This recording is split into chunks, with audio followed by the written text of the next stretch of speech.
mahasiswa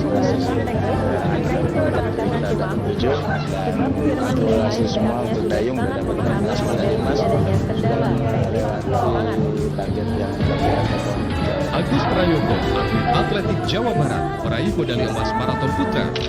Ya, yang pasti. Terima kasih Anda masih bersama kami di Platform Produksi Radio Republik Indonesia. Kasus nasabah yang dirugikan Di mana tahun lalu atau 2016 Konjabar Konuma saya sudah mencuat, dan kali ini menimpa tadi 2 jam 33 ya. Wanda Hamidah ternyata merasa Tapi karena bersyukur saya masih bisa juara. Kami hadirkan informasinya bersama. Bapaknya cukup tinggi ya, walaupun cuaca mendukung tapi bisa lihat baju basah semua. Banyak pola kencana luar biasa. Kebetulan tahun 2019 saya pernah diundang untuk coba trek MSC maupun juga pola kencana.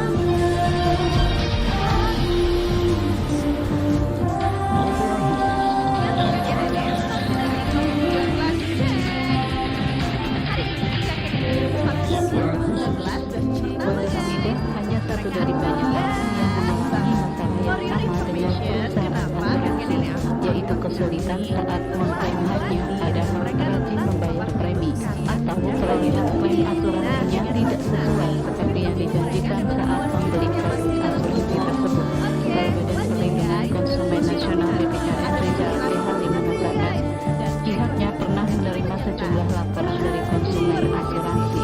Namun untuk kasus asuransi sebenarnya sudah ada lembaga yang lebih berwenang untuk menanganinya. baik asuransi yang jiwa kerugian ada beberapa. Lembaga yang dimaksud adalah Otoritas Jasa Keuangan atau OJK, karena di lembaga ini terdapat Dewan Komisioner Bidang Edukasi dan Perlindungan Konsumen. Selain itu juga ada Dewan Komisioner Kepala Eksekutif Pengawas Industri Keuangan dan Bank, diantaranya yang mengawasi perusahaan asuransi. Sayangnya hingga tadi malam pihak OJK yang dikontak Ya, tidak selamat pagi merespon pendengar di untuk seluruh dimintai Indonesia dan pemirsa RNS. Kami masih hadir untuk berbagai informasi. Salah satunya yang sedang ramai di media sosial yaitu persoalan pengaduan nasabah asuransi, yakni Wanda Hamidah yang merupakan salah seorang publisi sebelum fatwa dan sikap politik. Ia mengunggah keluhannya di Instagram pribadinya mengecewakan sebagai nasabah sebuah asuransi berinisial P. Dan memang komplain ataupun juga aduan yang disampaikan atau sharing di media sosialnya ini mendapat serbuan dari berbagai pihak, termasuk tentunya pihak asuransi.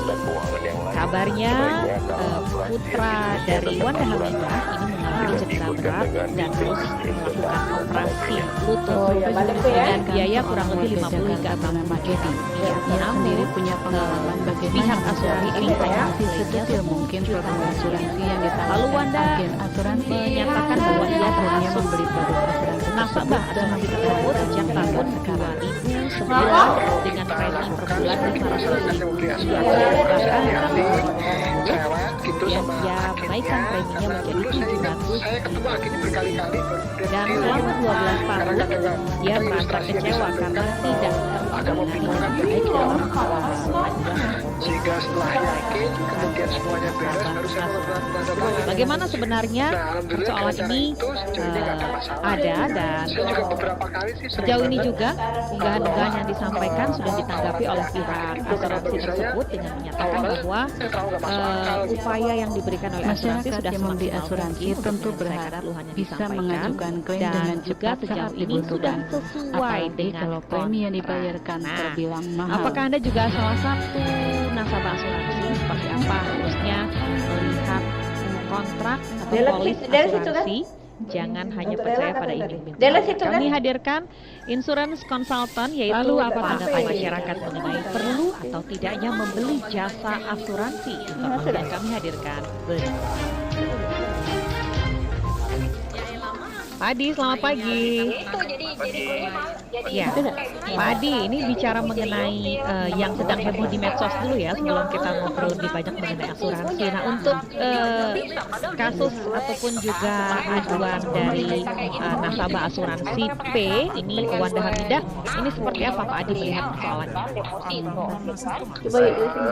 Ini sih saya ini ya nggak pernah punya pengalaman saya dengan asuransi gitu ya. Saya punya asuransi itu ngomong ke Agung memang 20 tahun lebih lah masih adalah kan lancar kontrak asuransi Ya. juga nggak punya pengalaman buruk dengan asuransi itu nasabah karena dengan asuransi. Ya. awalnya sih pilih Memang asuransi di waktu kontrak itu itu pasti karena tertulis rekomendasi semua. teman ya. Dapat apa ya, kebutuhan sebagai apa, sudah jelas tidak. Cuma memang mungkin ada yang perlu dilihat lagi, dibaca lagi. Kemudian sebagai kita ya yang mau membeli asuransi memang sudah sangat wajarnya dan seharusnya sih membaca minimal membaca polis ringkasan ya, kayak kalau di polis itu dari Sekarang mana? Ya. di awal itu perlu dibaca dan bahkan ditanya baik ke pihak penjualnya, agentnya ataupun mungkin meminta bantuan pihak yang independen ya. Oh, di sini ya? Meminta bantuan keuangan ya untuk Ini ya? pegangannya hanya kontrak polis gitu loh. Jadi Dari sini. kita mau berdebat kayak apapun selama Ya, kontrak menyoroti itu polemik berjalan. peserta polis Oh, Ada dari Nah, sini. iya, kedua ya. dengan pihak Itu. Yang itulah yang harus Dari memang Wanda dibayarkan, Hamidah jadi juga. nggak bisa. Jadi ada sudah pada acuannya, pada pagunya Iya. begitu ya. Nah, dalam hal ini saya tidak Dari melihat polisnya beliau gitu ya, beberapa tapi setidaknya dari asuransi pandangan saya yang saya baca juga di terancam sosmed, karena sepertinya disampaikan jadi ternyata polisnya yang berikan Sugeng. kontraknya hanya Malah cek ini lagi baik dong, nah. Nah, jadi hanya tercatat Malah cek ini lagi bena. kalau saya lihat Ini lah ya. intinya tetap di kontrak.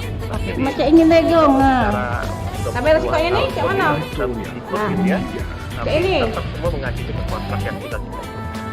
Oke. Kadang-kadang Nah, masyarakat nah, tidak paham ya sebagai awam. Aku tarik lagi. Jadi mengenai istilah dalam kamus-kamus asuransi lah, polis, Nah, premi, ini. klaim, biaya akuisisi Coba dan yuk dulu sebagainya begitu. Coba ya.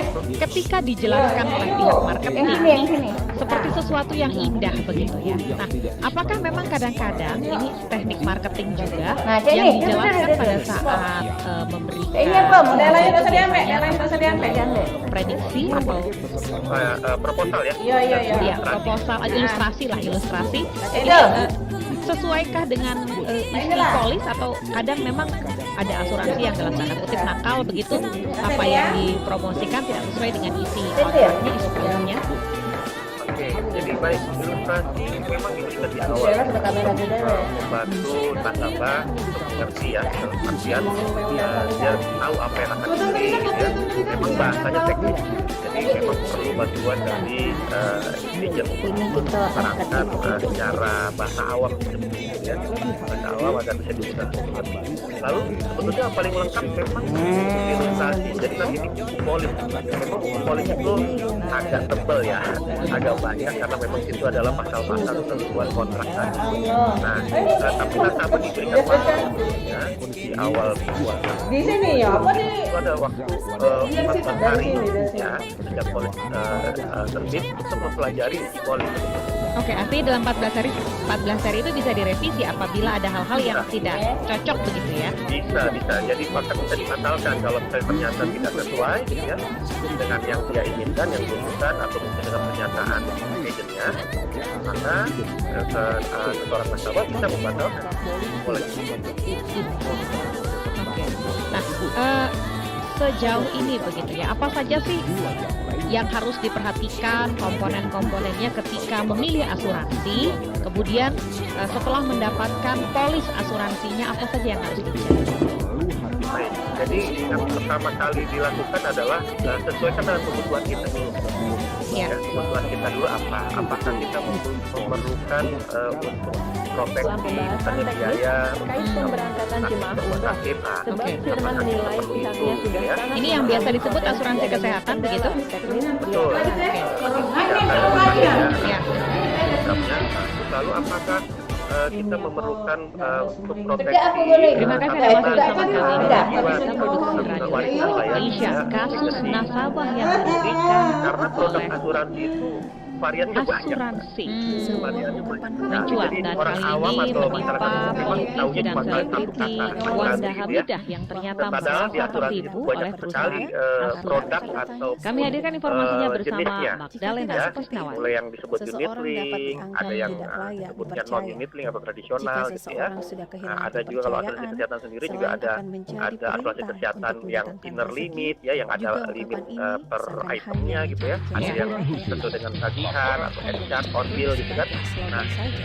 itu memang banyak sekali. Jadi Laporan khusus. harapan kita Wanda sih Hamidah sebenarnya, harapan hanya saya satu juga dari memang banyak kalau orang kita yang membeli mengalami sesuatu, masalah yang minimal sama kita dengan juga perusahaan apa ya, asuransi, melakukan yaitu kesulitan research ya, saat mengklaim haknya, kecil gitu ya, padahal untuk rajin bertanya, membayar dan premi, jadi jangan semuanya atau juga perolehan diserahkan klaim kepada asuransinya atau tidak agent gitu sesuai atau penjual seperti yang gitu ya. dijanjikan Apapun sih saat menurut saya membeli sih. produk Jadi kita perlu asuransi tersebut. Kepala Badan cek Perlindungan gitu ya. Konsumen Nasional Jadi, BPKN Rizal pertama itu Ehali dulu, mengatakan tentukan kebutuhan kita pihaknya apa, pernah menerima ya. sejumlah Baru habis itu laporan kita dari konsumen mungkin mencari asuransi. informasi ya. Namun untuk Oke, kalau menentukan kebutuhan ini agak sedikit membingungkan ya kalau bicara mengenai kebutuhan. Kadang-kadang kita melihatnya gini, yang penting pokoknya kalau kita sakit kita di cover.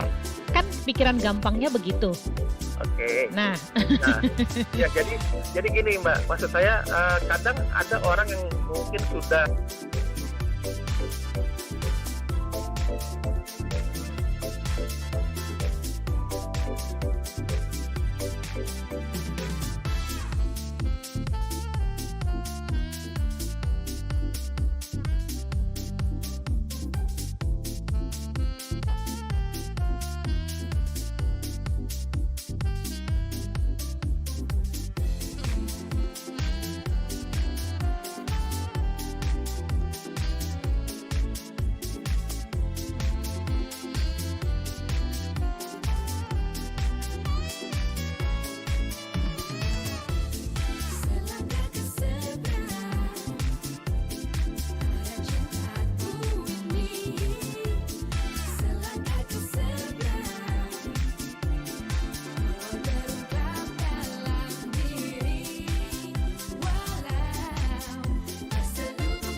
2,4 FM Pro 1 RRI Kanal Inspirasi. Pendengar, tim peneliti Benda Cagar Budaya Balitbang Kemenhan RI ini mendorong revitalisasi Komplek Benteng Kuto Besak yang gagal terrealisasi pada tahun 2017 yang lalu.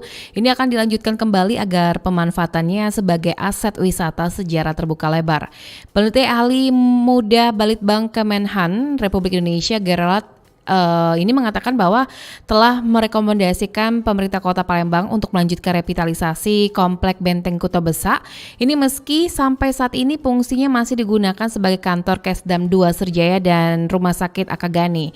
Sebab inisiator gabungan antara Kodam 2 Serjaya, pemerintah Sumatera Selatan dan pemerintah Kota Palembang yang pernah dibentuk pada tahun 2017 yang lalu, ini memang dirasa sulit dari sisi birokrasi untuk merealisasikan hal tersebut.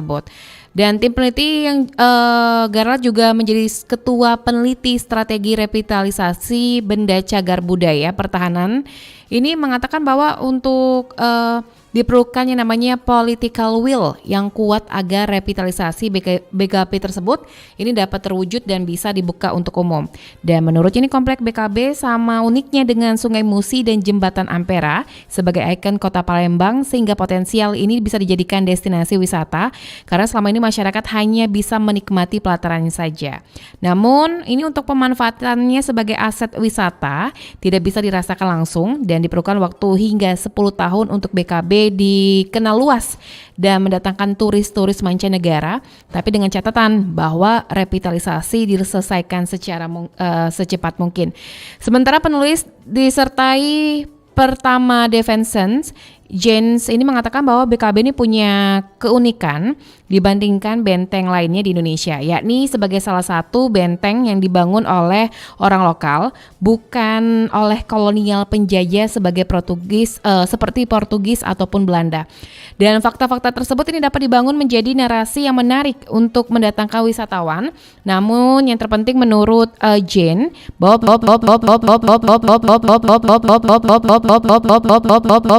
revitalisasi BKB. Dan terkait rekomendasi berkelanjutan revitalisasi, Theo dan Jane ini mengaku bahwa sudah menemui pemerintah Kota Palembang, Kodam 2 Serjaya, arkeolog, akademisi, budayawan, dan pewaris Kesultanan Palembang ini untuk melihat peluangnya. Nanti kami akan mengajak Anda pendengar untuk bergabung di line telepon kami nanti di 0711369977 tepat pukul 8 waktu Indonesia Barat untuk berdialog pagi hari ini. Nanti akan hadir bersama Sultan Mahmud Badarudin IV, ada Bapak Jayo Wikromo RM, dan ada budayawan dan sejarawan Sumatera Selatan, ada Bapak Febri Al Lintani. Tetaplah bersama kami masih di Lintas Palembang Pagi hingga tepat pukul 10 waktu Indonesia Barat nanti.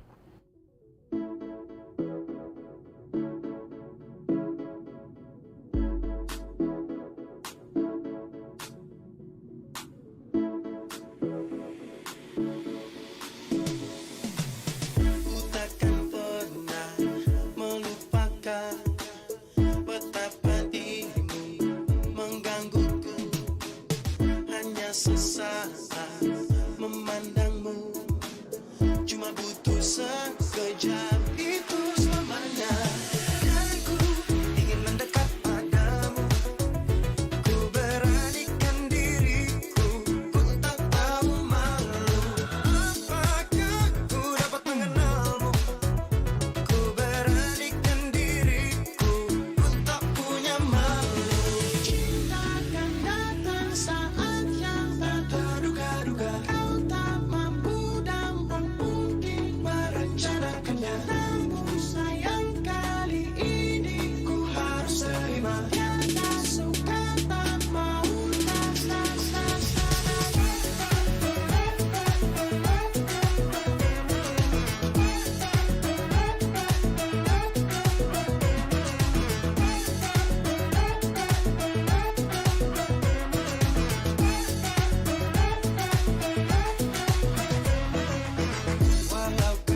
deh. Ada apa sih? Ini motor sampai goyang-goyang gini nih, bahaya tau.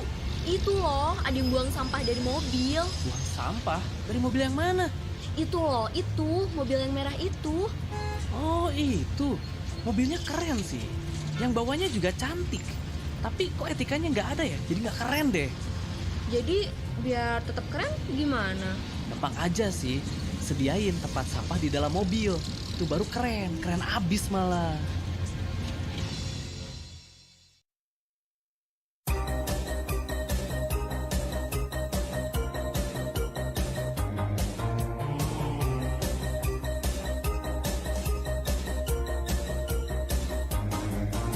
Kulihat semua orang pergi memburu bayang-bayang. Aku lihat diriku terkurung di batas waktu, dan kulihat di wajah dunia sukmaku dalam gelisah. Ku katakan pada diri, inikah ku hadapi? Ku akan terus berlari walau anganku tak pasti. Ku capai kawan hidup dalam seperti ini.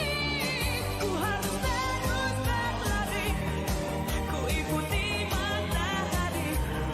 Semangat hidupku tak akan pernah mati.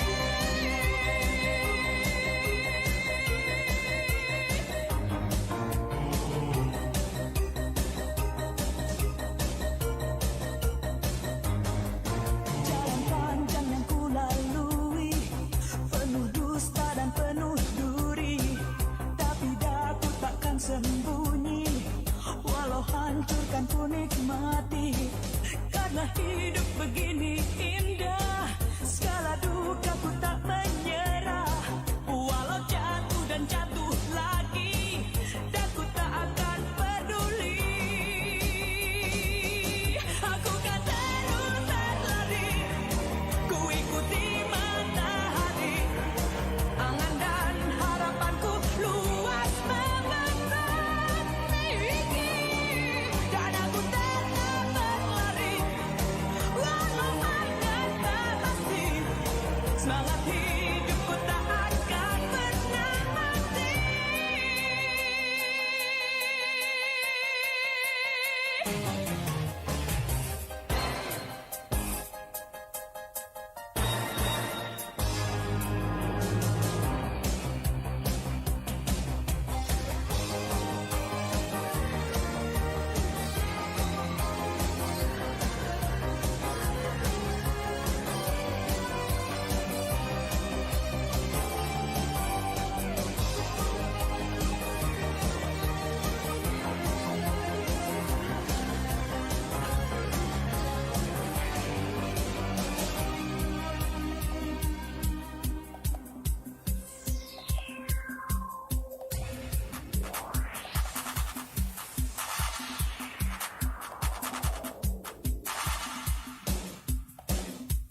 92,4 FM Pro 1 RRI Kanal Inspirasi. Pendengar, pukul 8 waktu Indonesia Barat kita di Dialog Lintas Palembang Pagi untuk edisi hari ini. Dan kita akan membicarakan mengenai revitalisasi Benteng Kuto Besa di Kota Palembang. Dan di studio kita sudah hadir bersama narasumber kita adalah Sultan Mahmud Badarudin IV Palembang, Jayo Wikromo RM Pawats Diraja SHMKN. Selamat pagi Sultan. Selamat pagi. Sehat kabarnya Sultan pagi hari ini? Alhamdulillah sehat. Alhamdulillah sehat Iya. Sultan ya. Dan nanti juga hadir bersama kita ada budayawan dan sejarawan Sumatera Selatan, ada Bapak Febri Al-Lintani. Sambil menanti kita ke Sultan dulu untuk pagi hari ini. Sultan, kita akan membahas mengenai revitalisasi Benteng Kuto Besa yang ada di pelataran BKB. Ini mungkin Sultan sebagai keturunan kerajaan juga mungkin bisa menceritakan asal mula dari Benteng Kuto Besa itu seperti apa? Ya, jadi Benteng Kuto Besa itu adalah benteng asli dibuat oleh bangsa Indonesia ya. Jadi dia didirikan tanggal 29 September 1737 Masehi atau Senin 28 Jumadil Akhir 1150 Hijriah. Itu yang mendirikannya adalah Sultan Mahmud Badarudin I Jayo Wikromo. Itu dimulai dan itu pembangunan itu makan waktu lama juga. Itu hampir sekitar 60 tahun. 60 tahun. Iya, sampai selesainya itu ya. Jadi baru ditempatin resminya itu oleh cucunya, bukan oleh anaknya. Yaitu pada 23 Syaban 1211 Hijriah atau Senin 21 Februari 1797. Nah, oleh Sultan Muhammad Bahauddin. Bahauddin. Jadi Sultan Muhammad Bahauddin itu adalah bapak daripada Sultan Mahmud Badarudin II. Itu Raden Hasan. Jadi itu merupakan memiliki nilai arti sejarah yang sangat tinggi, di mana ketika itu Belanda pernah 2 kali menyerang tapi tidak tembus Benteng Kuto Besa itu. Jadi saking kuatnya, sudah dibombardir masih kuat, mereka ngebom sampai peluru habis. Akhirnya mereka pergi, benteng tak bergeming. Nah itu ada kalau kita baca syair Perang Menteng, ada naskah syair Perang Menteng, ada tentang kemenangan Sultan atas Belanda ketika diserang, dibombardir itu. Nah jadi itu memang asli buatan daripada orang kita, Sunan Palembang Darussalam, yang nilainya sangat mungkin apabila kita bisa menikmati kembali menjadi memori kolektif kita, sangat bagus gitu kan. Nah setelah setelah kita kalah atau diadu domba dan sultannya kemudian diasingkan, kemudian dijadikan markas Belanda dan rumah residen oleh tahun 1821 oleh Zevenhoven. Ya, jadi setelah itu kemudian ketika merdeka maka ada undang-undang darurat. Nah, jadi aset pertahanan TNI yang sekarang menjadi Kesdam 2 Sriwijaya. Sultan, kalau dari awal ini pembangunan BKP sendiri memang kegunaannya itu seperti apa? Apa memang dibikin untuk pertahanan pada saat itu? Iya, betul. Jadi zaman dahulu benteng itu untuk pertahanan dan istana sultan di dalam situ. Jadi kalau arsitektur, kita lihat arsitektur Cina, daerah benteng-benteng di Nusantara itu tempat pertahanan raja atau sultan-sultannya di situ tinggal di dalam situ. Nanti di seperti kita lihat di film-film Eropa deh, kan suka ada kastil-kastil ya. Kastil-kastil itu dari situlah seperti itu. Jadi pertahanan mereka di dalam, sultan ada rumah juga, ada istana juga di dalamnya. Karena area Benteng Kuto Besa ini areanya 4 hektar. Benteng, dari keseluruhan gitu. Iya, dari keseluruhan. Bentengnya aja muka depannya 200 meter kan, alangkah panjang 200 meter tuh kan. Jadi emang kotanya aja mungkin dalam bentengnya aja itu hampir berapa hektar di dalamnya itu sangat besar untuk arealnya aja. Nah ini untuk sekarang kalau misalnya kita lihat dari luas dari BKB itu kan sangat luas gitu Sultan ya. Apakah memang di dalam tersebut masih ada keturunan para sultan yang menempati atau memang sudah alih fungsi? Yang nggak ada lagi. Nggak ada lagi. Jadi mungkin permasalahan pertama ketika keluarga kesultanan dibuang atau diasingkan ke Ternate, itu mengakibatkan tempat itu kosong. Tempat itu sudah dicaplok seluruhnya oleh Belanda. Apalagi ketika itu adiknya Sultan yang ikut sama Belanda itu tidak bisa memenuhi janjinya. Jadi kalau ceritanya sebenarnya pada saat itu ketika VOC masuk ke situ, Belanda masuk, itu masih milik Sultan. Cuma Sultan memiliki janji kepada Belanda untuk dipenuhi. Karena dia tidak bisa memenuhi dan juga anggaran Belanda, dia tidak mempunyai anggaran. Jadi ketika nanya ke Batavia, dia bilang saya mau minta anggaran sekian ribu gulden gitu ya ceritanya tuh.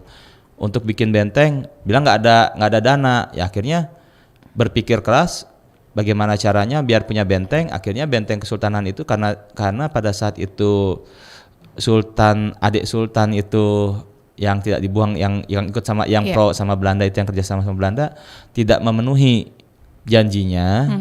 Karena dia ada perjanjian dalam artian nanti ketika dia menjadi sultan akan mensupport lada sekian ribu, ini sekian banyak, itu kan sudah ada perjanjian. Jadi mereka sudah ada perjanjian timah sekian banyak dan ternyata tidak tercapai, sehingga kena sanksi lah istilah itu. Kalau kita kena hukum atau ya kita secara ini ya sudah gimana caranya. Akhirnya bentengnya itu diambil alih oleh Belanda. Nah, dan sultannya pindah di luar, nggak di situ. Jadi di dalam situ ya, lagi ya. Betul. Baik. Nah, ini untuk revitalisasi sendiri, ini pernah juga terdengar pada tahun 2017 sempat untuk direvitalisasi tapi gagal nih Sultan. Itu dikarenakan kenapa itu? Sebenarnya kalau kita lihat ini kan tinggal goodwill pemerintah. Jadi bukan 2017, revitalisasi udah mulai berdengung dari sejak tahun 2000. Sejak ketika zaman dulu Pak Alek Nurdin masih kepala dinas pariwisata, dia masih kecil, masih muda. Jadi ketika dia masih dari kepala dinas pariwisata sudah dia dengungkan. Ketika Pak Edi Santana menjadi wali kota sudah didengungkan. Cuma kadang-kadang formulasinya salah. Yang saya lihat di sini formulasinya adalah take over atau tukar guling. Ketika kita mau tukar guling, otomatis yang pertama kali dipikirkan adalah pendanaan. Pendanaan ini otomatis ketika masuk ke pendanaan ini karena posisinya strategis pasti nilainya tinggi kan. Nah, jadi kemampuan pemerintah tidak akan mampu untuk melakukan tukar guling tersebut. Bagaimana caranya? Karena sekarang aja mungkin udah berapa ratus miliar. Betul. Nah, ini kalau dari tahun 2000 hingga sekarang ini sebenarnya untuk tujuan revitalisasi sendiri seperti apa nih Sultan? Jadi kalau konsep dahulu, jadi kalau saya sih sekarang menawarkan konsep yang baru kepada semua stakeholder juga, bahwa kalau dahulu kan pemerintah ingin mengambil alih aset, sehingga ya TNI juga secara otomatis kamu mau ambil alih aset, apa dong kita timbal baliknya dalam artian timbal balik. Kamu ambil alih benteng ini, ada ini ya silahkan di take over, biayanya silahkan store ke negara. Nah, ada hitung-hitungannya lah. Dan pada saat dulu masih gak terlalu mahal ya, dulu zaman dulu bukan gak terlalu mahal, nilainya juga zaman dulu 4 miliar atau 8 miliar zaman dulu. Sekarang mungkin udah ratusan miliar, karena fluktuasi nilai uang kita. Jadi dengan seperti itu konsepnya pasti salah karena APBD tidak akan sanggup. Saya yakin APBN tidak akan sanggup. Makanya ketika ada konsep defense heritage itu saya kemudian berpikir bagaimana sekarang kita ini kan apalagi tentara ini Manunggal ABRI, terus tentara ini bukan hanya untuk kita perang sekarang, bukan perang secara fisik, secara psikis juga. Jadi artinya bagaimana sih aset itu supaya bisa menimbulkan rasa cinta tanah air, rasa bela negara, rasa perjuangan, rasa kita memiliki negara kita. Artinya tentara, bagaimana bisa nggak tentara ini sendiri yang mengolah, kita bersama-sama, tapi tentara itu membuka aset, tetap aset tentara, tapi menjadi aset wisata, dan kita merubah jadi konsepnya defense heritage yang seperti yang dibuat oleh Jen dan Theo itu. Baik, Sultan, kita juga sudah terhubung dengan narasumber kita lainnya yang sudah terhubung di via telepon. Ada dari Balitbang Kementerian Pertahanan, ada Bapak Gerald Theo. Selamat pagi Pak Theo. Selamat pagi Sultan. Selamat pagi. Ya, alhamdulillah sehat Pak Theo. Sehat Pak Theo pagi hari ini? Sehat Ibu, gimana? Baik, sehat. Ini kita membicarakan mengenai revitalisasi Benteng Kota Besar. Ini kalau Pak Theo sendiri, bagaimana nih Pak hasil penelitian Pak Theo sendiri terkait revitalisasi yang dilakukan? Oke, sebelumnya terima kasih RRI telah mengundang saya sebagai salah satu narasumber. Ya. Berbicara mengenai revitalisasi, memang program ini sudah pernah diwacanakan ya, di wali kota sebelumnya, di Pak Edi Santana.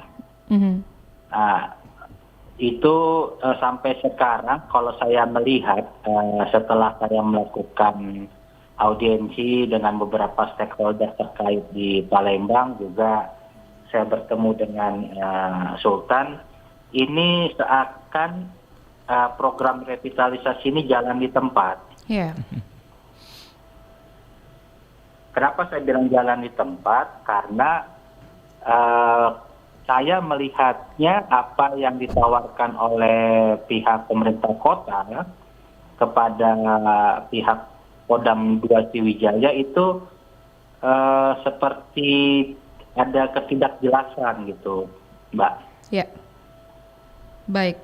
Pak Theo, kalau dari segi bangunan sendiri, ini apakah BKB itu ada perubahan bentuk dari awal bangunan hingga sekarang masih dipegang oleh Kodam? Ya, kalau kita bicara perubahan bentuk, menurut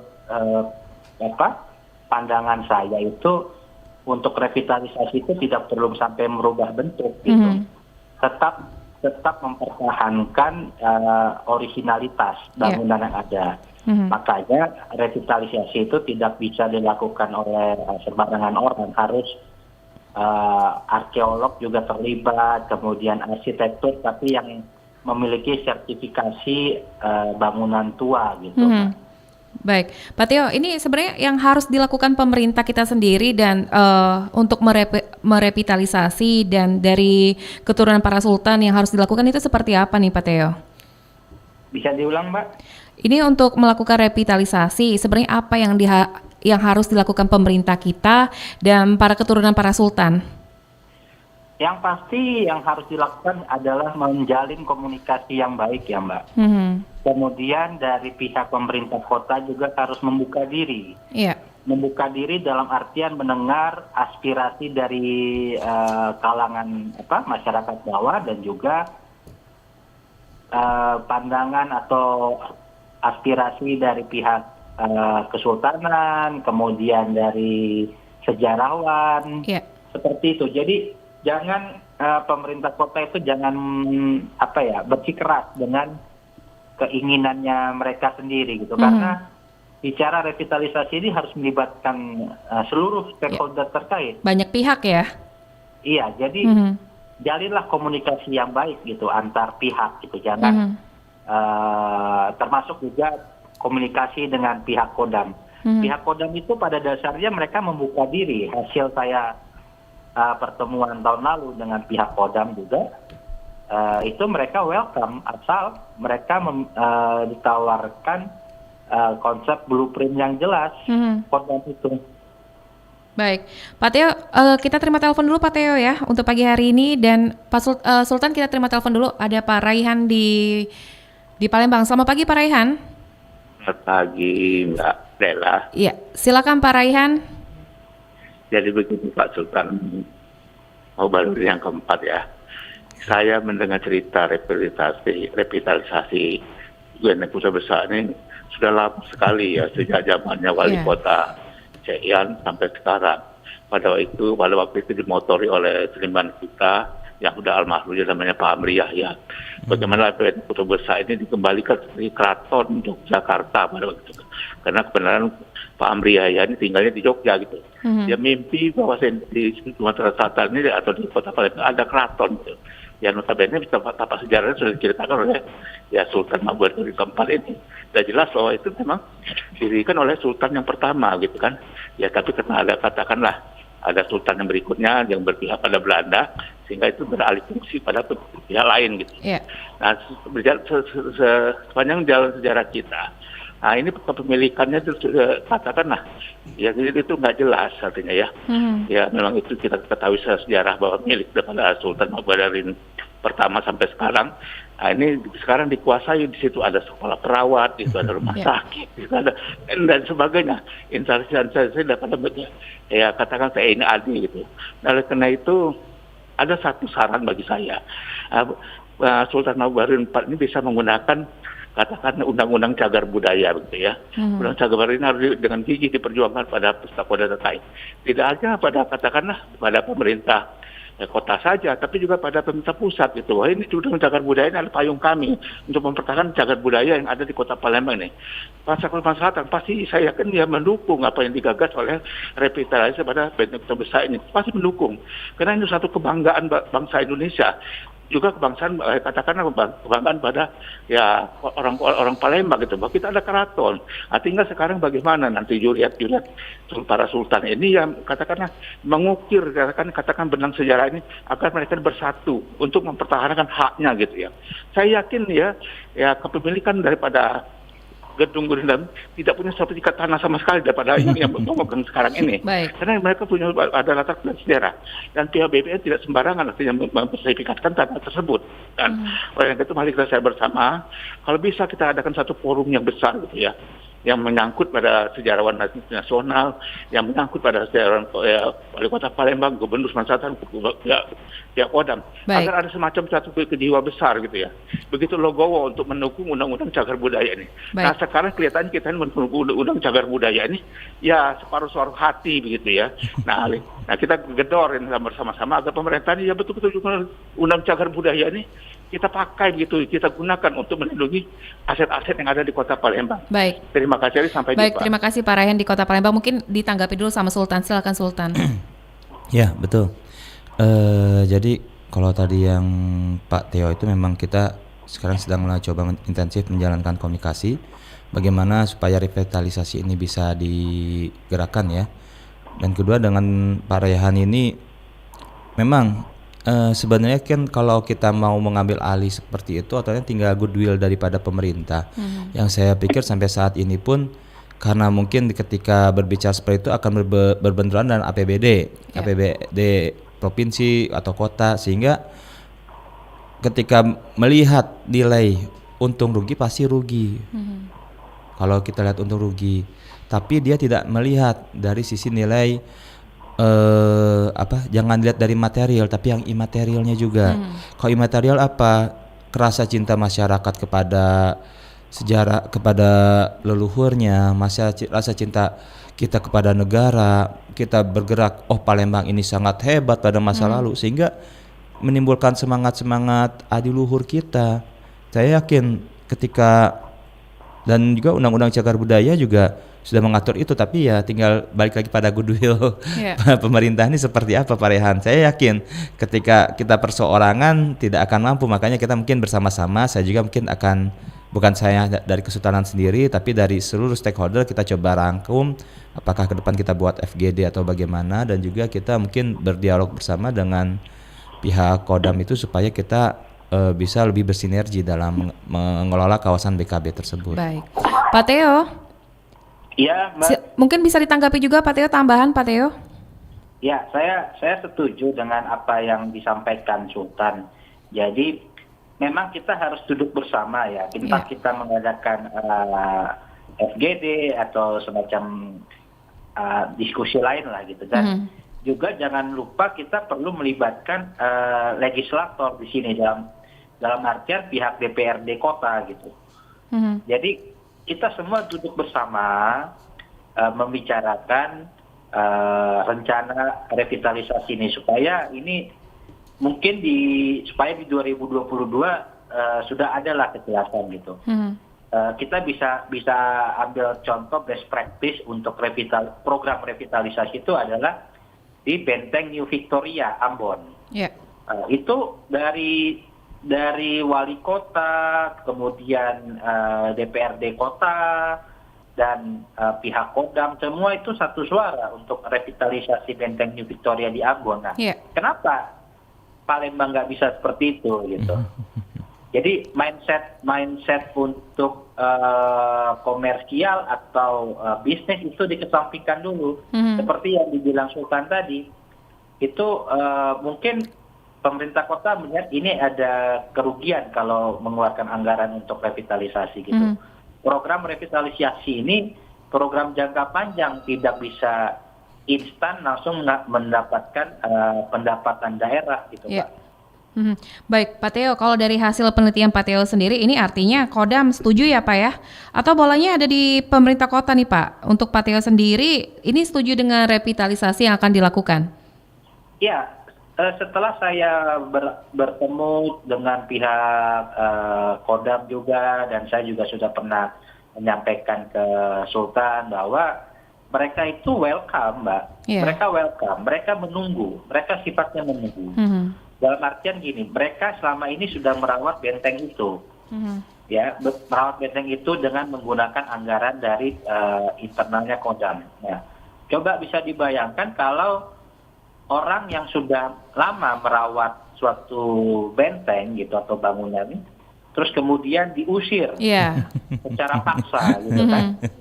Nah, di situ ada prajurit, di situ ada anak-anak mungkin juga yang tinggal di situ. Ada tentara kita, mereka dalam artian dalam tanda petik ya diusir gitu ya, dalam tanda petik diusir. Nah, kan kasihan juga, tidak manusiawi gitu loh. Jadi coba dipikirkan juga ke depannya, carilah lahan untuk memindahkan, mungkin bisa memindahkan secara parsial dulu ya, entah itu memindahkan barak atau memindahkan rumah sakit gitu. Tapi kalau seingat saya rumah sakit Akagan itu juga punya nilai sejarahnya gitu Mbak. Ya, baik. Pak Theo dan Sultan, kita terima telepon kembali di line telepon kami di 0711369977. Ada Ibu Wati Sitinja di Palawan. Selamat pagi Bu Wati. Selamat pagi Mbak. Silakan Bu Wati. Begini Mbak, kita kan sebagai warga Palembang ingin menikmati itu termasuk wisata ya, aset wisata ya. Nah, sedangkan mau masuk ke situ sepertinya banyak prosedur gitu. Serem ya Bu ya. Sementara mungkin kita ingin tahu ini loh perjuangan masyarakat atau warga Sumatera Selatan. Bagaimana ini ke depannya dengan diwujudkannya revitalisasi ya Mbak ya tentunya ya. Jadi tidak banyak prosedur, mau minta surat ke sini, mau meminta ke surat ke situ. Biasanya kan kalau kita ingin menikmati satu aset wisata yang ada di kota kita itu cukup membayar pajak lah, karcis gitu. Jadi ini ke depannya kita berharap sebagai warga Kota Palembang dengan adanya percepatan oleh pemerintah revitalisasi ini, mungkin kita berharap segera terwujudlah seperti yang ada di Kota Ambon. Itu kan ada juga benteng. Masyarakat situ sudah menikmati, bisa masuk secara leluasa. Dengan syarat mungkin ya jangan yang membawa kono gini, mungkin untuk sebagai foto-foto bisalah ya. Baik. Itu aja Baik, Mbak. terima kasih Bu Wati di Palawan. Sosialisasi ini akan terwujud oleh pemerintah Kota Palembang ini. Kita Amin. sangat berharap. Baik. Terima kasih Mbak. Baik, terima kasih Bu Wati. Mungkin Sultan dulu, silakan ditanggapi Sultan. Ya, kalau saya lihat, alhamdulillah artinya seluruh masyarakat juga yang penonton ini sepakat ya, kita bagaimana caranya kita bersama-sama bisa menikmati kemegahan benteng Kota Besar. Jadi bagaimana kita menikmati tidak hanya dari luar tapi bisa menikmati nilai sejarah, cerita sejarah budaya atas benteng tersebut. Dan memang kalau kita mau bertahap, ya awalnya mungkin bisa dibuka dari depan dahulu, tidak usah seluruhnya. Kemudian begitu masyarakat merasa perlu lagi, kita bertahap bikin apa. Jadi kita biarkan mengulir, mengalir, bergilir kan. Jadi tidak usah kita paksakan harus seperti ini, tapi kita usahakan apa yang bisa kita lakukan. Nah, apalagi seperti tadi saya sepakat, misalnya apalagi masyarakat walaupun dengan membayar retribusi yang mungkin beberapa mungkin dia akan membayarnya walaupun cuma 10.000, 5.000, tapi mereka tahu bahwa itu digunakan untuk konservasi lahan tersebut yang memang kalau kita lihat umurnya udah lebih dari 200 tahun ya, lebih dari 300 malah itu dari abad ke awal abad 18 gitu. Baik, Iya. baik. Sebelum kita melanjutkan kembali, ini mungkin terakhir ke Pak Teo dulu, Pak Teo selaku dari Balitbang ini harapannya untuk revitalisasi BKB seperti apa nih? Ya, harapannya ya seperti yang saya sudah pernah utarakan juga sebelum-sebelumnya ya. Iya.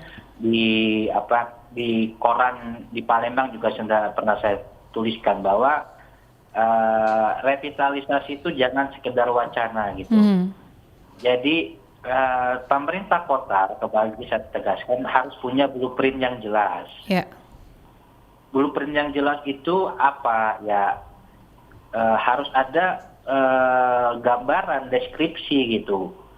Revitalisasi ini mau seperti apa?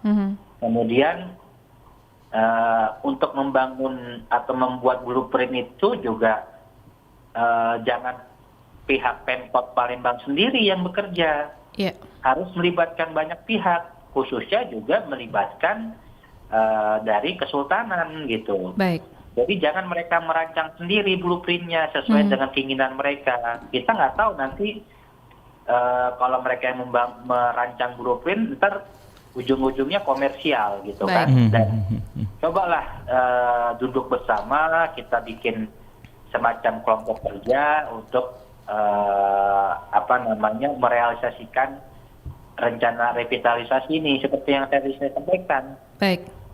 Program revitalisasi ini program jangka panjang, tidak bisa hanya dalam waktu 1 tahun direvitalisasi. Ingat, harus melibatkan semua stakeholder, sejarawan, budayawan, kemudian arsitektur, arkeolog, dari pihak Kesultanan, kemudian DPRD kota, pariwisata, harus semua, dan juga yang khususnya adalah dibicarakan dengan pihak Kodam Sriwijaya. Baik. Dan tidak menutup kemungkinan juga dari pusat juga bisa diundang gitu. Baik. Terima kasih Pak Teo waktunya bersama Pro1 pagi hari ini. Salam sehat selalu Pak Teo. Terima kasih Sultan. Baik, terima kasih. Ada Pak Teo dari Balitbang Kementerian Pertahanan, ini sebagai peneliti Benteng Kota Besar, dan di studio juga sudah hadir bersama kita budayawan dan sejarawan Sumatera Selatan, ada Bapak Febri Alitani. Apa kabar Pak? Sehat Pak? Alhamdulillah. Alhamdulillah sehat ya Pak ya. Kita masih membicarakan mengenai revitalisasi Benteng Kota Besar. Tadi sudah dijelaskan sama Sultan sejarahnya, asal usulnya juga. Mungkin kalau dari Pak Febri sebagai budayawan dan sejarawan Sumatera Selatan, ini setuju tidak kalau Benteng Kota Besar ini bakal direvitalisasi? Sangat setuju. Karena saya kira memori kolektif masa lalu itu ya, Benteng Kota Besar ini refleksi dari itu, refleksi dari memori kolektif anak bangsa Kesultanan Palembang Darussalam yang tidak ada di tempat lain. Jadi satu-satunya benteng yang dibangun oleh orang Indonesia itu Benteng Kota Besar. Di tempat lain sehebat-hebatnya Jogja itu dibangun Belanda juga bentengnya. Kita kan dibangun sendiri. Ini menunjukkan bahwa satu, Sumatera Selatan atau Palembang itu, Kesultanan Palembang itu kaya. Itu refleksinya. Yang kedua menunjukkan bahwa kepemimpinan pada masa lalu itu adalah kepemimpinan yang bijak, yang yang visioner, yang membangun ke depan, membangun sebuah benteng. Dan sekarang kita bisa rasakan, anak cucunya bisa rasakan sekarang. Ketiga, dia otomatis menjadi kebanggaan kita semua. Jadi untuk apa lagi kalau hanya untuk kita lihat dari luar? Ya tentu harus kita manfaatkan, kita harus revitalisasi begitu. Baik, Pak Febri, kalau misalnya kita lihat agar generasi zaman sekarang tahu peninggalan yang memang benar-benar asli dibikin sama orang kerajaan atau Kesultanan Darussalam pada saat itu, kalau seperti generasi zaman sekarang kan taunya hanya pelatarannya saja, tidak pernah masuk. Iya. Jadi nggak bisa. Jadi sebuah monumen itu menuntun kita untuk menjelajahi masa lalu. Nah, ketika kita menjelajahi masa lalu dengan monumen yang sebesar itu, muncul rasa kekaguman kita. Wow, ternyata nenek moyang kita dulu luar biasa hebat ya. Nah, dengan demikian menanamkan rasa kecintaan kita. Ya, terutama generasi muda yang sekarang sebagai penyambung estafet kepemimpinan masa depan. Sejarah tidak boleh hilang. Baik. Pak Febri, mungkin seperti saya ataupun generasi yang lain belum tahu, bisa digambarkan dalamnya isi dari BKB itu seperti apa? Ya, kalau menurut banyak catatan ya. Pertama, kita pengertian dulu ya Kuto. Kuto itu kan dalam pengertian kamus ya, secara harfiah adalah batas kota ya. Kota yang dibatas itu.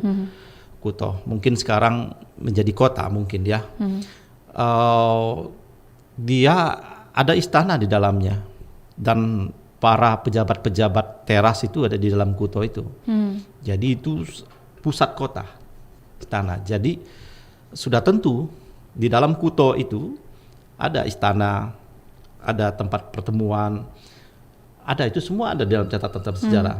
Jadi kalau misalnya Sultan menerima tamu di mana tempatnya, wah luar biasa ya. Kalau kita bayangkan betapa dengan kekayaan masa lalu. Jadi pada masa jaya Kesultanan Palembang dari Sultan Badarudin I yang mulai membangun ekonomi, kemudian puncaknya pada zaman Bahauddin, Sultan Bahauddin, dan kemudian pada Badarudin II itu dimanfaatkan luar biasa. Dan Inggris mengatakan bahwa Sultan Palembang Sultan terkaya di Melayu.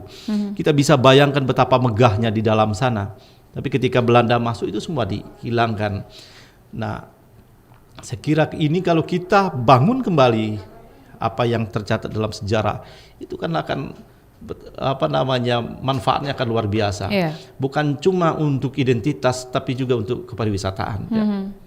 Baik, berarti kalau misalnya ini Benteng Kuto Besar ini bakal direvitalisasi, tapi sejauh ini dari Kesultanan sendiri apakah sudah ada komunikasi seperti ke Pemkot atau juga ke Kodam nih, Sultan?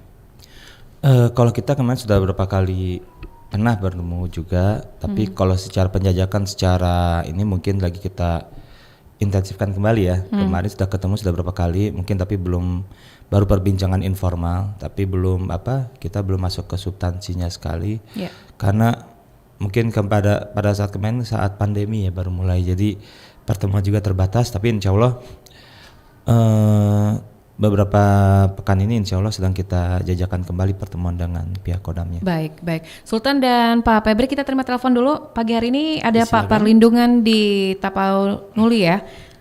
Selamat pagi Pak Perlindungan. Selamat pagi, Horas, salam hormat saya itu. Ya, silakan Pak Perlindungan. Salam hormat. Iya Pak Perlindungan. Iya, memang harus benar kita bangun kembali, apalagi wisata kita ya. Kita jangan sampai salah satunya melupakan sejarah.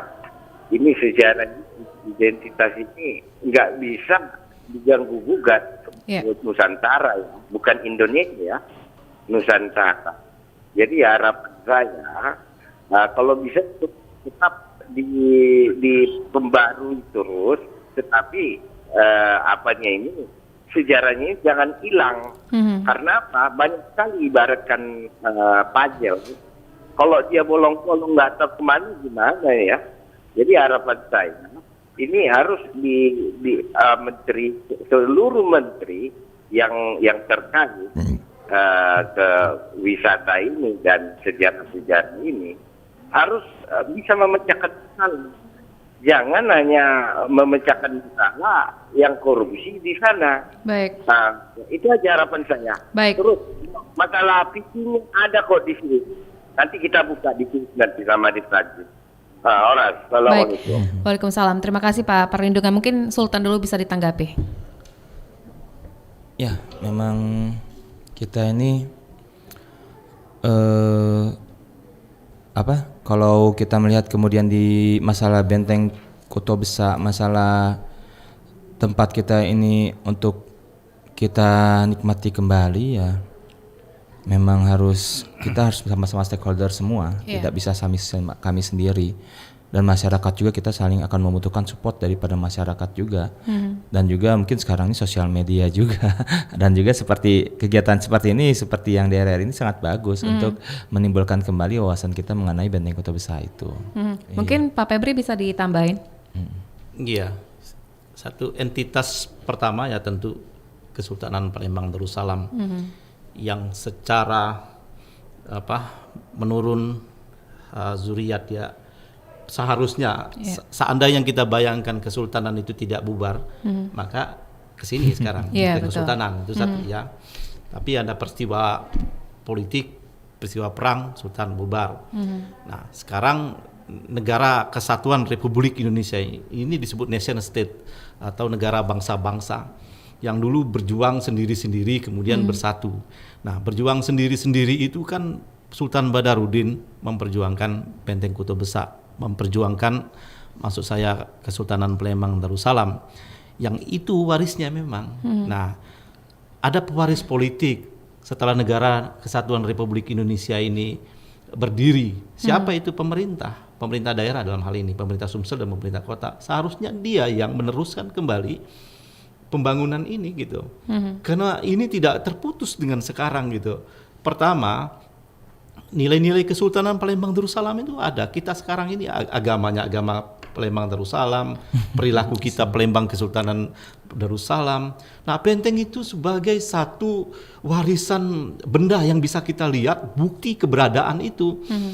Nah, jadi keberadaan dan bukti yang bisa kita rasakan, yang kita geluti juga harus menyatu dengan benteng itu maksud saya.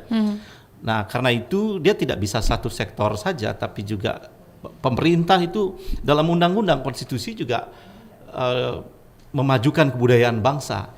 Undang-undang nomor 5 tahun 2017 juga mengatakan itu kewajiban. Nah, pemerintah itu pemegang kewajiban, tentu kewajiban berikut atau tanggung jawab berikut pada zuriat dan masyarakat umumnya. Jadi kita harus sama-sama. Baik, Pak Febri, apa yang harus dilakukan pemerintah kita dan dari Kesultanan juga ini agar bisa ketemu titik temu untuk merevitalisasi BKB? Iya, saya kira dari masyarakat ini kan sudah berkali-kali mengusulkan ke pemerintah.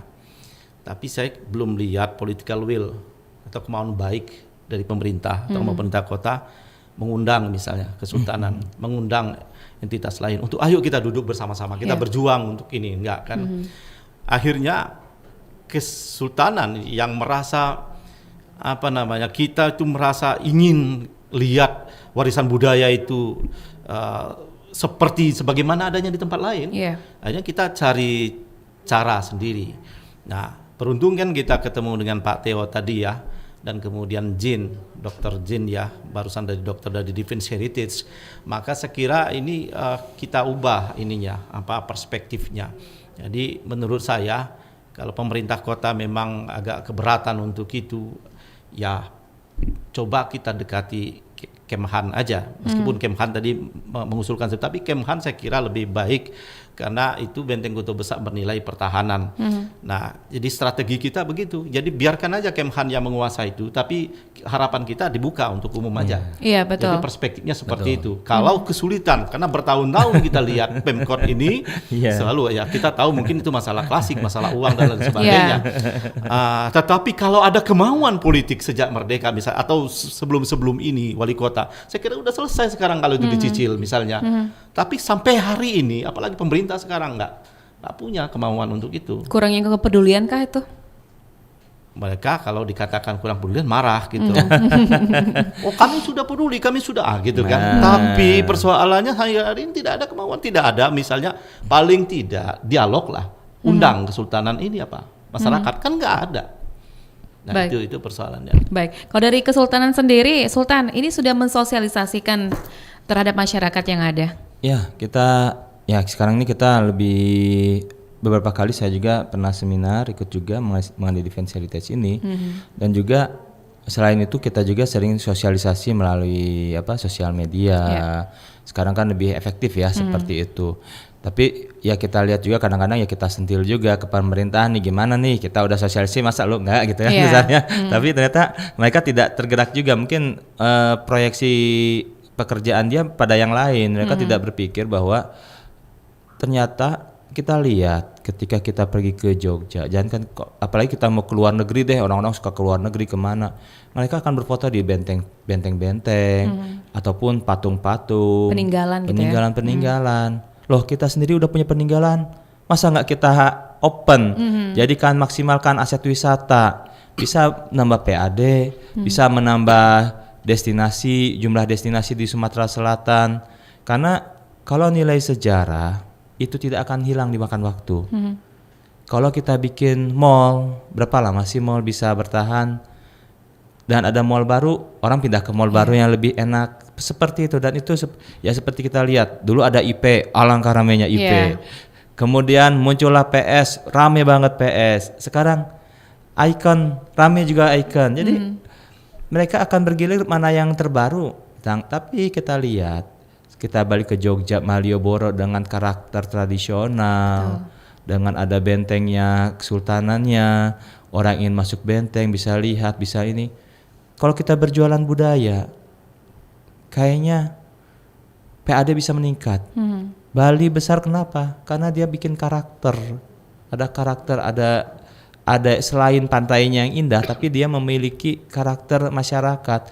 Sehingga begitu nyampe Bali, orang bisa ngerasa, oh ini Bali kok seperti ini, Pulau Dewata bener seperti dewa, kan seperti dia kayangan, nikmat sekali, wangi-wangian, bentuk-bentuk ukiran. Nah di Palembang sendiri kita lihat kita justru meniru ke Jakarta. Ayo kita bikin Ancol di sini, ayo kita bikin apa di sini. Itu nggak akan efektif. Saya yakin nggak efektif. Yang efektif itu sekarang coba kita menaikkan apa yang kita miliki. Seperti ada Benteng Kota Besar. Bagaimana cara memaksimalkan masyarakat bisa masuk, masyarakat bisa menikmati. Tadi dari berbagai macam telepon menyatakan bahwa saya mau masuk aja takut. Iya. Ya kan? Baik, ini kalau dari segi kenyamanan sendiri Sultan, kalau kita lihat BKB banyak sekali yang bilang ini rawan kayak sejenis begal atau juga pengamen yang meminta-minta, itu seperti apa nih Sultan, pandangan Sultan sendiri? Kalau saya sendiri ya, di mana tidak ada pengaturan yang layak, pasti seperti itu. Ini kan sebenarnya kalau kayak BKB sendiri maksud kita kan kalau bisa masuk benteng otomatis yang di dalam aman. Kalau yang di luar itu kan karena kawasannya luas, terus tidak ada pengamanan yang ini, terus bukan merupakan objek utama para wisata. Safety orang keamanannya nggak ada, keamanan dan keselamatan nggak ada di sana. Pol PP atau apapun mereka cuma patroli aja. Kalau keluar ya. Saya baru masuk aja bikin emosi ya Sultan. Kenapa itu Pak Febri? Parkir ya? Parkir. 3 atau 4 orang sudah kita dihadang dari sana, suruh parkir di tempat dia. Nah kita orang sini itu paham dia suruh, tapi orang lain apa? Suruh stop, pasti orang stop kan. Nah ketika stop mau apa? Lalu jauh jaraknya ya? Jauh jaraknya. Jadi tidak ada kenyamanan dalam hal parkir. Saya terus terang emosi, berapa kali saya kesana, saya bentak juga. Baik. Aku mau ke situ lah. Kadang kita mau lewat aja di sana misalnya. Nah ini yang menurut saya tidak terkontrol lagi saat ini. Soal parkir, juga soal orang kan mau duduk-duduk di sana menikmati Sungai Musi dan lain-lain. Nanti ada yang pengamen segala. Ini harusnya ditertibkan. Pengamen perlu dibuat panggung sendiri di sana. Artinya kalau itu ditertibkan di tempat itu, memang betul-betul destinasi wisata, jadi tertibkan dulu tempat itu. Orang yang memang sudah ramai datang, ditertibkan. Bukan membuat tempat untuk berkunjung. Itu gagal. Misalnya kemarin pedestrian, kemudian kulineri, lorong ini basah. Nah, kan gagal. Kenapa? Betul kata Sultan, karena tidak berbasis budaya. Jadi analisisnya harus analisis budaya. Nah budaya itu, kreasi budaya itu diciptakan masyarakat, bukan pemerintah loh. Nah, artinya BKB itu sudah orang datang ke situ, tinggal menata lagi, lalu diperluas. Saya kira sepanjang Sungai Musi kalau itu dimanfaatkan, jangan buat tempat baru. Itu bisa direkayasa sedemikian rupa sehingga bisa menjadi aset dari pemerintah kota. Baik. Tidak ada konsep, intinya tidak ada konsep. Baik, Pak Febri dan Sultan, kita terima telepon kembali. Mungkin ini penelpon terakhir ya untuk pagi hari ini. Ada Bu Arini di Pelaju. Selamat pagi Bu Arini. Selamat pagi. Silakan Bu Arini. Menarik masa mengenai BKB ya Pak ya. Iya. Saya tuh udah berapa kali tuh datang ke BKB ya, walaupun memang orang Palembang gitu ya, di Pelaju gitu. Tapi di BKB itu sendiri kalau untuk bentuknya, atau bukan bentuk sih, suasananya itu memang belum begitu nyaman gitu ya. Artinya masih banyak seperti yang disampaikan sama presenter tadi, ada banyak juga masih pengamennya yang tidak terlalu tidak berkualitas gitu, hanya dreng minta uang, kemudian nanti kita pindah lagi sedikit dreng, tapi tidak ada nilai seninya sedikit pun. Nah, itu pertama. Kedua, kalau bisa nanti di BKB itu yang sejarah-sejarah peninggalan itu memang tetap dilestarikan, jangan dihilangkan. Seperti ada peninggalan sejarah di sana tuh yang kayak Meriam apa itu dulu kan memang ada berdiri kokoh di situ, tapi sebenarnya kan tidak ada lagi satu di situ, hilang. Artinya berkurang sejarah di situ. Nah, mungkin dari para budayawan yang bergerak di bidang budaya gitu, untuk tetap melestarikan peninggalan-peninggalan yang ada di BKB. Kemudian juga untuk parkirnya itu juga agak sulit untuk akses kita ke sana dengan berjalan kaki yang terlalu jauh, dan keamanannya juga, balik-balik ke keamanannya. Jadi ada juga kejadian mobil kita dicongkel di jendelanya itu, sehingga untuk jalan-jalan ke BKB itu ya, apalagi orang luar gitu, kita berkaca bukannya kita mau sebagai perbandingan di Jogja itu kan, di Jogja itu begitu bagusnya untuk tempat wisatanya, semuanya sudah tertata rapi. Kemudian keramah tamahan juga yang perlu kita tingkatkan ya Pak ya. Dan kalau di sana itu kurang keramah tamahnya untuk wisatawan yang berdatangan di sana. Baik. Kemudian kedua mungkin ditingkatkan juga mungkin bahasanya ya Pak ya. Satu lagi ini souvenir yang ada di BKB itu tidak ada, yang ada cuma jualan-jualan yang ada dari Jogja, dari baju-baju kaos segala macam yang bukan identik dengan kerajinan khas Sumatera Selatan. Baik. Jadi kalau untuk suasananya sudah cukup lumayan sih, tapi banyak yang pendukungnya yang belum kita acungkan jempol itu semuanya, Pak. Baik. Terima kasih. Baik, terima kasih Bu Arini di Pelaju. Mungkin Sultan silakan ditanggapi. Ya, memang kalau kita lihat kawasan BKB yang di pelataran plasanya itu emang saya lihat penataannya emang tidak teratur ya. Emang harusnya pemerintah juga mengaturnya lebih supaya lebih, karena itu kan kawasan untuk rakyat. Untuk masyarakat, untuk menikmati angin Sungai Musi ya kan, untuk menikmati senjanya, malamnya, dan juga bercengkrama di sana. Itu kan kebiasaan kita. Tapi kalau misalnya kita lihat ternyata keamanan, yang utama sekarang destinasi wisata keamanan, kenyamanan. Nyaman tidak aman nggak enak, aman tidak nyaman nggak laku kan. Jadi itu harus dikuatkan, dan saya yakin sih kalau misalnya pemerintah itu menata dengan cantik, menata dengan rapi, saya yakin orang ramai yang mengunjungi. Pelatarannya saja sudah ramai, apalagi kalau BKB-nya sudah dibuka, mungkin orang antri mau masuk. Kalau awal-awal ya biasa, kalau orang Palembang kalau ada barang baru biasanya penasaran tinggi, 2 bulan 3 bulan mungkin bisa ramai, tinggal diatur aja gitu. Tapi ya saya yakin kalau BKB dibuka itu bukannya 2 bulan 3 bulan, bertahun-tahun, itu lebih menarik orang melihat benteng, karena sangat jarang melihat benteng di Indonesia. Cuma ada beberapa benteng, apalagi bisa dimasukin. Nah itu. Baik ke Pak Febri, mungkin kalau misalnya ini disetujuin untuk merevitalisasi, berapa lama waktu yang diperlukan? Saya kira cukup lama ya. Tahap pertama tentu relokasi pemukiman, relokasi rumah sakit, kantor dan lain sebagainya. Yang kedua pemugaran kembali. Jadi bangunan-bangunan tentu harus bersama-sama dengan arkeolog dan segala macam ya, arsitektur dan lain-lain.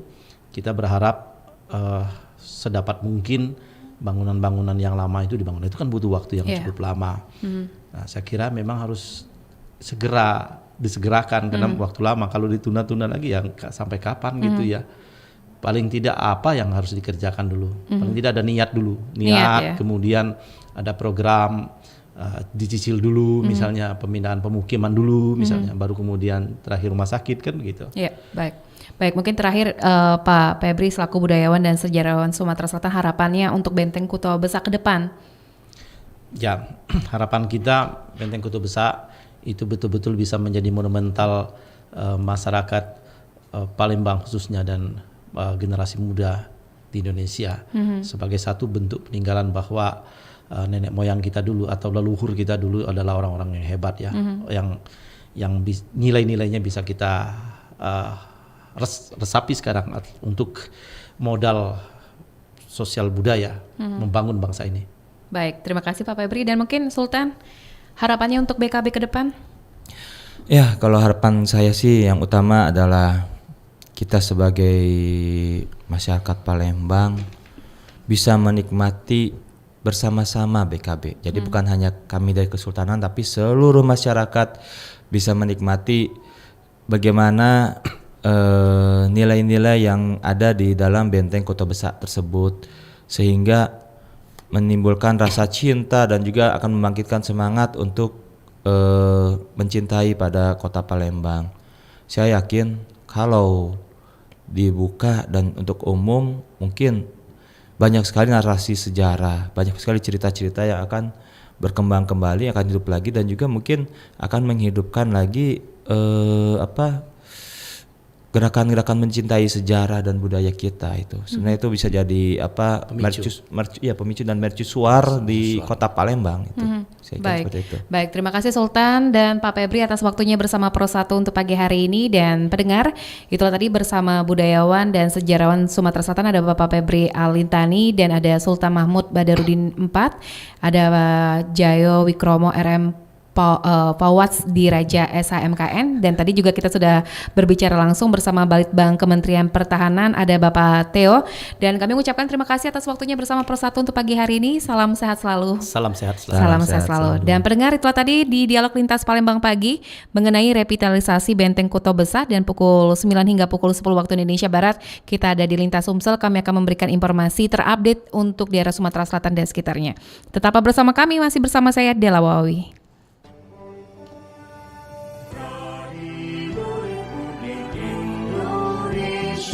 RRI Pro 1.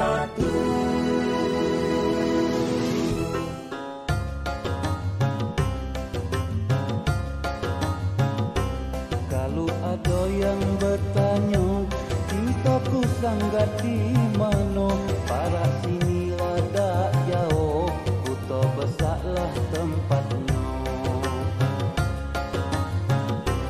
Banyak kenangan di sana, beraiskan banyu mata, kisah cinta zaman muda, sampai ini dah lupa.